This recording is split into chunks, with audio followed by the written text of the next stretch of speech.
जय श्री राम दोस्तों। स्वागत करती हूँ आप सभी का मेरे चैनल सोलिड ट्रीट्स पर। यह है love tarot by solid treats. यहाँ आप जानते हैं अपने पर्सन की करंट एनर्जीज और करंट फीलिंग्स। अपने पर्सन को मिस कर रहे हैं, जानना चाहते हैं क्या चल रहा है उनके मन में, क्या वो इस रिलेशनशिप के विषय में सोच रहे हैं इस समय। सारे प्रश्नों के उत्तर बस कुछ ही क्षणों में आपके सामने आने वाले हैं। आइए प्रभु श्री राम और देवी धरा को नमन करते हुए शुरू करते हैं आज का हमारा ये current energy channelling for all the divine feminines and people in deep spiritual love. चलिए,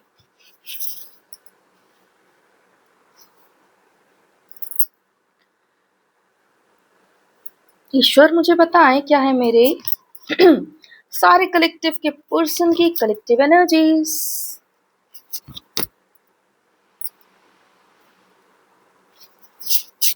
ठीक है, सारे कार्ड्स हमारे सामने हैं।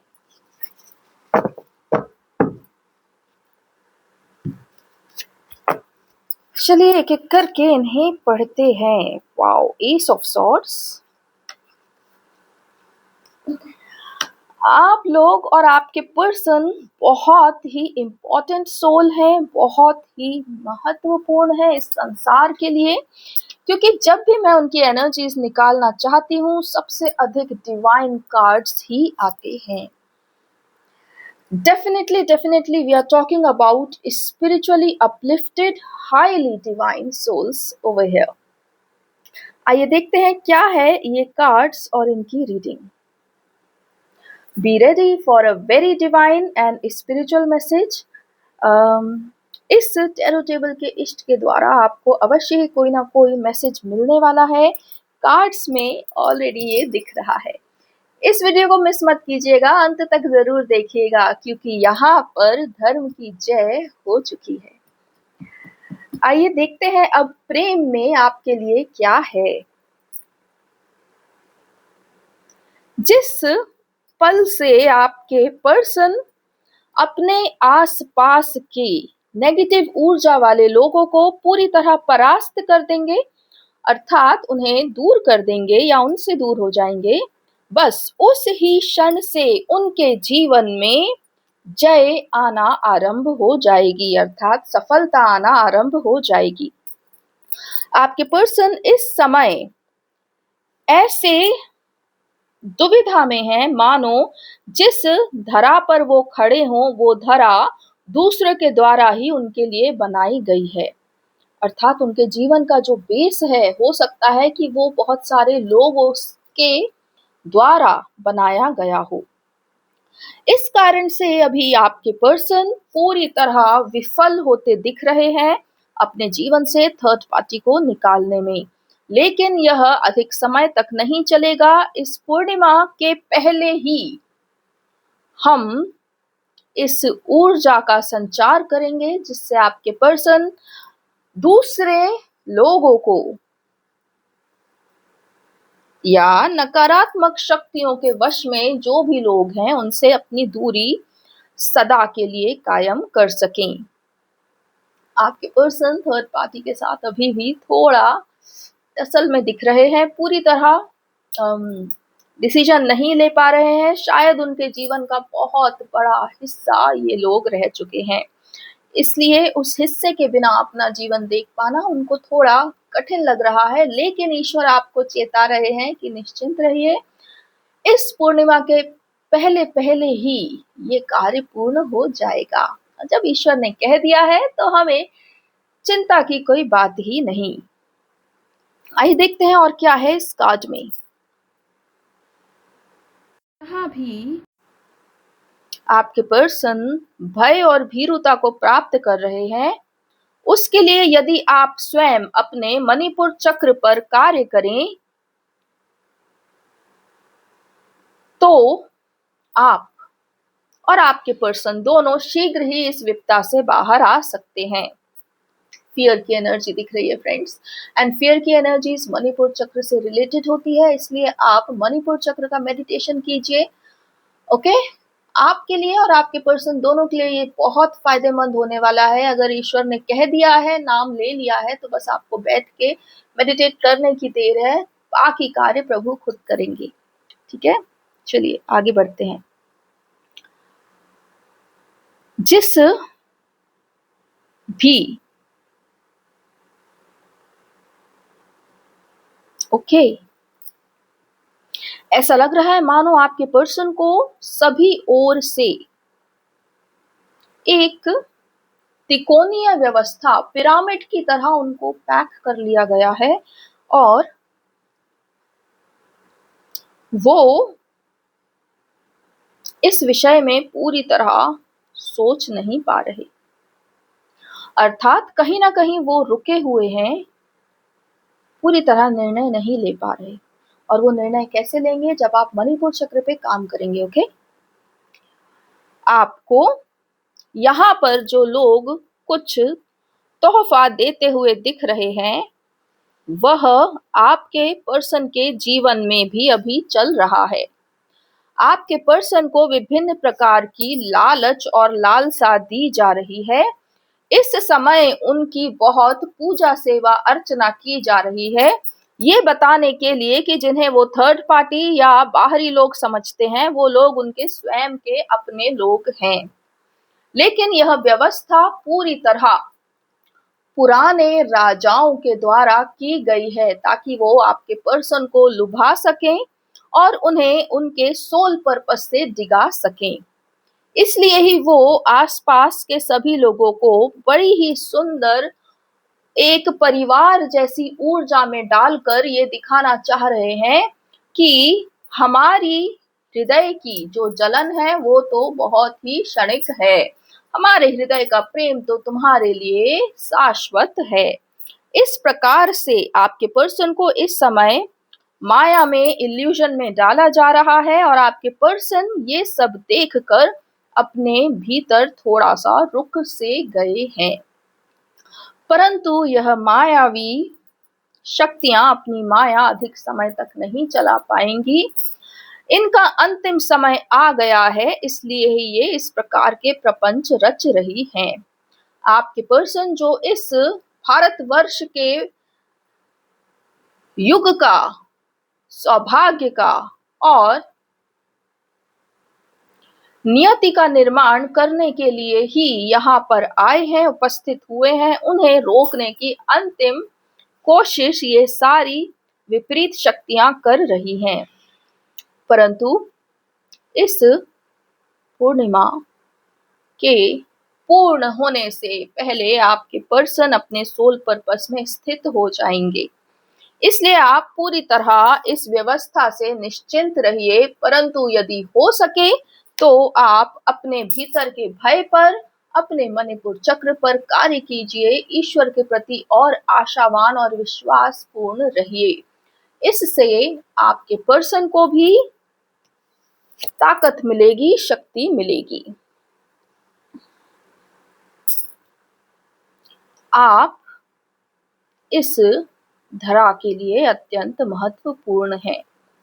इस संपूर्ण यात्रा में आप जहां भी कदम रखेंगी, सदा ही सफलता को, विक्ट्री को पाएंगी। इसलिए आप कभी ये ना सोचें कि आप पूरी तरह अकेले हैं, बल्कि आपके साथ तो राजा राम और उनकी संपूर्ण सेना उपस्थित है। केवल निर्णय लेकर कार्य करना आपका काम है, बाकी बाधाएं हटाना और कार्य को सफल करना मेरा काम। सो वो मैं यहाँ करने के लिए सदा ही उपस्थित हूँ। मैं यहाँ जिस शक्ति के विषय में बात कर रहा हूँ, वह शक्ति संपूर्ण ब्रह्मांड की एकमात्र रचयिता शक्ति, जो मानव मात्र की रक्षा के लिए उपस्थित हुई है। यह शक्ति अपने आप में हर प्रकार के बाधाओं से निपटने के लिए पूरी तरह सक्षम है और यह आपको हर स्तर पर सुरक्षा देने के लिए उपस्थित हुई है। कारण कि सनातन की इस व्यवस्था के खिलाफ बहुत सारे ऐसे अधिकारी बैठे हैं जो अपनी मिल रही सत्ता और उसके लोभ में सनातन के ही विपरीत हो चुके। अपने बड़े बड़े महलों में ना जाने कौन कौन सी गतिविधियां करते रहते हैं और स्वयं को ईश्वर कहते हैं। अब सारा सच जब उजागर हो रहा है तो विभिन्न प्रकार से मेरे सभी अनुयायियों को डरा और धमका रहे हैं। आप सोचेंगे कि यह धरती पुत्र में कुछ गुंडों का कार्य होगा, परंतु सत्य तो यह है कि मानव अपने वश में किसी भी क्षण होता ही नहीं। वह सदा ही अपने आसपास उसके द्वारा जुटाई हुई ऊर्जाओं के ही वश में होता है। इसलिए यदि कोई गुंडताई भी कर रहा है तो वह उसके इष्ट उससे करवा रहे हैं, ना कि वह स्वयं कर रहा है। इसलिए यह मानव समाज तो केवल एक आईना मात्र है उस समाज का जो इष्टों के द्वारा आत्म जगत में गठित हो चुका है। इसलिए ही आपके पूर्वज आपको सुरक्षित करने के लिए सदा आत्म जगत में स्थित रहते हैं और अपने परिवार के लिए पहली ढाल बनकर खड़े होते हैं। उसके बाद आपके इष्ट ढाल बनते हैं, परंतु इष्ट के अपने स्वयं के भी बहुत सारे मनो इच्छाएं होती हैं जो वो इस धरती पर आकर मनुष्यों के शरीर को वश में कर लोभवश विभिन्न प्रकार के भोग भोगते रहते हैं। अब आप यह सोचेंगे कि यह तो असंभव है, परंतु सत्य तो यही है कि मनुष्य अपने आप में इतना सशक्त रहा ही नहीं कि वह अपनी ऊर्जा को स्वयं निर्धारित कर सके। इसलिए आपके मनोभाव में बार बार अंतर आता रहता है। आप एक जैसे मन में नहीं रह पाते, कारण कि आपकी ऊर्जा इन्हीं विषयुक्त इष्टों के भोग पूरे करने के लिए ही सदा ललायित रहती है। अब मैं आपको यह बताता हूं कि यह धरती जो अब जागृत हो चुकी, वह क्यों इस चैरो टेबल पर उपस्थित है और क्यों आप सभी को केवल एक ही इष्ट के संरक्षण में रहना चाहिए। यहाँ जब यह धरा अपने सतयुग को खोना शुरू हुई, तब इस धरा पर विभिन्न प्रकार की शक्तियों का आगमन होने लगा और उस कारण से सर्वप्रथम उन शक्तियों ने धरा को सुप्त अवस्था में डाला, अर्थात जागृत से सुप्त। और फिर विभिन्न प्रकार की काली शक्तियां, विभिन्न प्रकार के देवों का आवाहन, जो इस ब्रह्मांड के भी नहीं जाने किस किस लोक से राक्षसों का भी आवाहन यहाँ किया गया। और तब से शुरू हुआ यहाँ पर कलयुग। और इस ही कलयुग में सबसे श्रेष्ठ जाने जाने वाले आर्यवर्त भारतवर्ष की समूची जनता को पूरी तरह निष्क्रिय कर दिया, अर्थात स्पिरिचुअल लेवल पर आप सब पूरी तरह निष्क्रिय हो चुके। आप केवल बुद्धि और मन के लेवल पर ही कार्य करने लगे और एनर्जी और स्पिरिचुअल आध्यात्मिक आत्मिक जगत के लेवल पर काम करना छोड़ दिया। आपके मन में विभिन्न प्रकार के भय डाले गए कि कभी अपने चक्र मत करना, कभी ऊर्जा जागृत मत करना, और भी कई प्रकार के भयावह तथ्य अथवा कथ्य यहाँ कहे गए, कथाएं सुनाई गई और ये सिखाया गया कि मनुष्य तो केवल ईश्वर के चरणों में रहने के लिए ही जन्मा है। जो भी उसके जीवन में होगा ईश्वर की इच्छा से होगा। ईश्वर को ही अपने समीप बिठा कर रखो वरना तुम्हारा नाश हो जाएगा। इस प्रकार से भय बिठाकर, और क्योंकि यह धरा ही सुप्त अवस्था में थी, इसलिए उसके जने भारत के सभी पुत्र भी अपनी आत्मा तक पहुंच नहीं पाए और मन और बुद्धि के वश में ही रह गए। और यह सब करते रहे आप ही के द्वारा हृदय से पूजे जाने वाले आपके भगवान। आत्म जगत इस दृश्य जगत का असली कार्य करता है। आत्म जगत में जितने समाज बने हैं उतने ही समाजों का गठन दृश्य जगत में होता है। जितने ईश्वर आत्म जगत में बैठे हैं उतने ही ईश्वर यहाँ इस दृश्य जगत में बैठे होते हैं। आप जिस भी मंदिर में अथवा दूसरे धर्म में सिर झुकाते हैं वह आपकी आत्मा को पहले आत्म जगत में पुकारा जाता है, फिर आप दृश्य जगत में वह कार्य करते हैं। अब जब ये धरा जागृत हो चुकी तो जितने भी परलोकी शक्तियां यहाँ पर स्पिरिचुअल जगत में उपस्थित थीं वे सब पलायन कर चुकी। लेकिन कुछ आपके घरों में बैठे हुए ऐसे शीर्ष मोर मुकुटधारी सत्ताएं हैं जो अभी भी अपने नाश को नहीं पहचान पा रही। मेरा तो यह मानना है कि जो स्वयं चला जावे वह ही सबसे अच्छा। लेकिन अभी भी आप लोगों के हृदय में सतयुग के प्रति नकारात्मकता और इसी युग के चलते रहने के प्रति एक मोह जुड़ा हुआ है। आप लोग अभी भी यह सोच रहे हैं कि मैं अपना इष्ट नहीं छोड़ूंगा।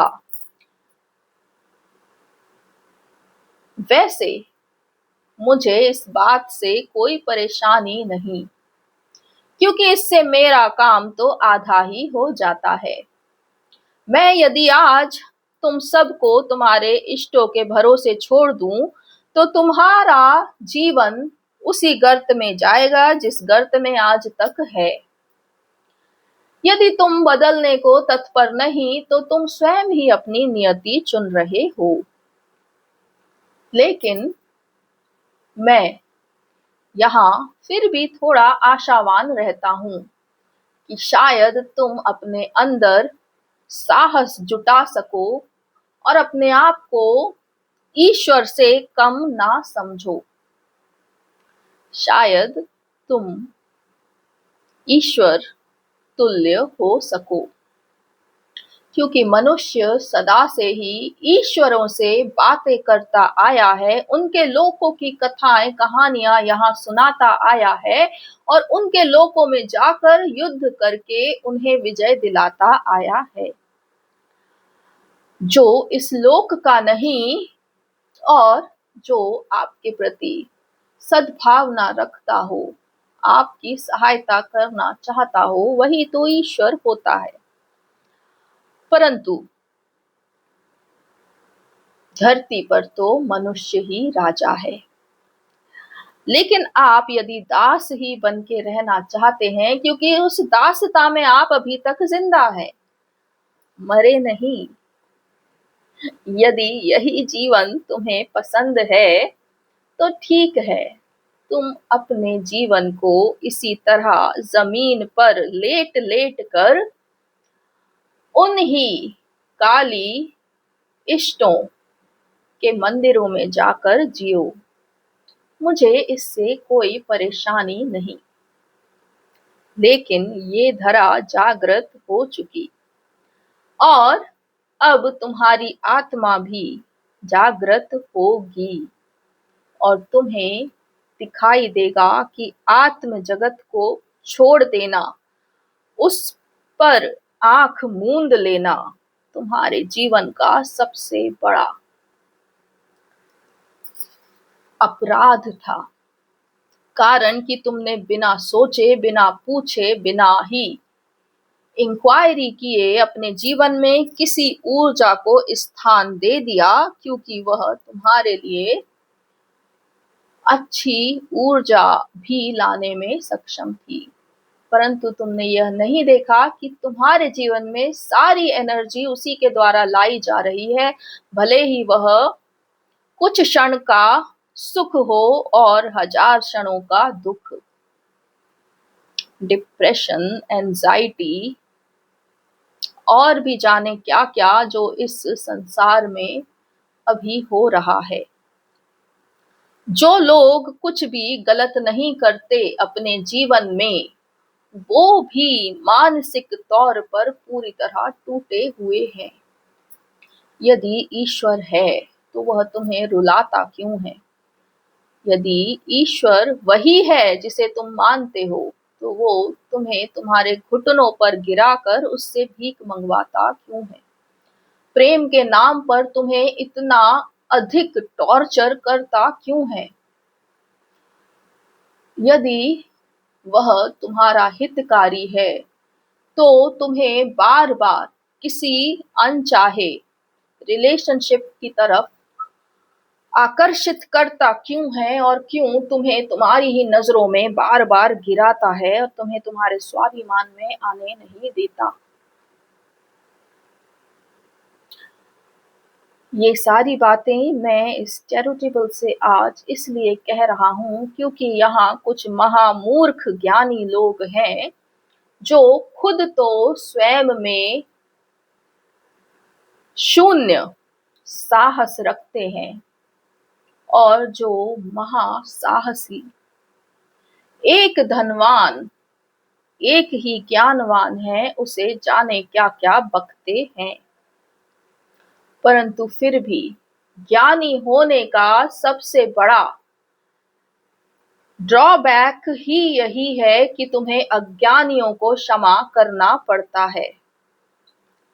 और यहाँ पर यह वीरांगना सदा ही हृदय में सबके प्रति सद्भावना लेकर ही चलती है। परंतु तुम जो इस कलयुग की काली शक्तियों पर मोहित हो, तुम्हारे लिए तो तुम्हें उस ही कृष्ण के ऊपर छोड़ देना ही बढ़िया। आज नहीं तो कल तुम स्वयं ही मुझ ईश्वर के तरफ दौड़े चले आओगे और तब मैं तुमसे जरूर पूछूंगा कि क्या हुआ तुम्हें कृष्ण की प्रपंचों पे जो सदा ही सुख मिलता था, क्या अब वो तुम्हारे दुश्मन हो गए? परंतु एक बात से निश्चिंत रहना कि तुम पर कभी कोई भी वार होवेगा। तुम इस धरा के पुत्र हो, मैं तुम्हें केवल ज्ञान दे सकता हूं, बाकी चुनना तुम्हारे हाथ में है। या तो तुम ज्ञान को चुनोगे या तो अंधकार और अज्ञान को। या तो तुम्हारे भीतर सतयुग जागेगा या तो तुम्हारे भीतर कलयुग ही फैलेगा। या तो तुम स्वाभिमान में आओगे या तो तुम्हारी रीढ़ की हड्डी सदा ही किसी और के चरणों में झुकी रहेगी। बस इन दो के अलावा तो और कुछ हो ही नहीं सकता। तो मैं तुम्हें तुम्हारे हाल पर छोड़ता हूं, इस एक विकल्प के साथ कि यहाँ राजा राम से जुड़ जाओ, ज्ञान और सत्य को देखो, आंख मूंद लेने से ना तो सवेरा होता है और ना ही रात होती है।